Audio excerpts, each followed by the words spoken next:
Hi Paul, I've just read chapter 3 of your new e-book. You've got some very controversial views in there about what's driving the oil markets. Absolutely, Will.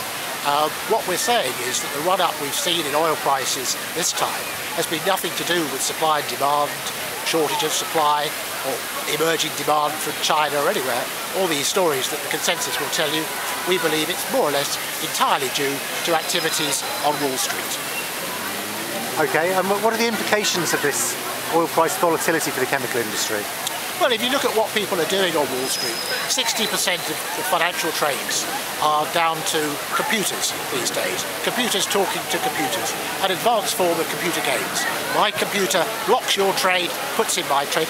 They're moving so fast, Will, that these trades are happening in microseconds.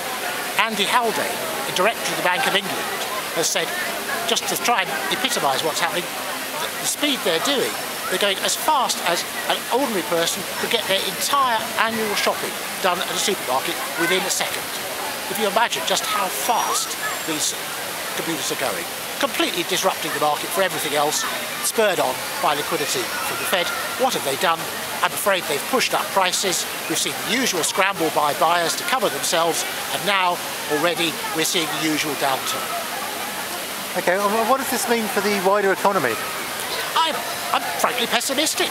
Well, I hope we can avoid the fate of what's happened in the past, but if you look back over history, 4 times out of 4 in the last 40 years, we've had a world where oil prices in real terms, inflation adjusted, have gone above $50 for a period of time.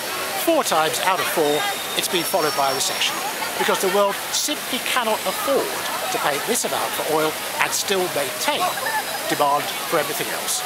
You know, you and I can't afford it. You know, nobody can. People in the emerging economies, where there's really most of their budget goes on food and necessities, they've got nothing left over at all. So, I mean, as Einstein said, you know, if you repeat the same activity and you expect a different result, that's one good definition of lunacy. And you know, I would love to believe it's going to be different this time, but I'm very, very pessimistic. And I'm actually quite angry at the way that these financial players have been allowed to mess about with everybody's life like this. Is there anything that should be done then to try and restrict the workings of these financial markets and the oil trading? I'm not optimistic, Will, but frankly, what is the point of computers trading in microseconds with each other? Is there any value for society? Is this helping us to raise capital for industry? Is it helping us to develop it? It's just a form of adult computer games, and the sums involved, according to the New York Times this week, $12 billion was made by the people playing these games. So they're entirely profitable games. And where does that $12 billion come from? It comes out of our pockets as citizens of the world. I really wish the regulators would stop the soft hand and do something about it, but I'm not at all confident they will.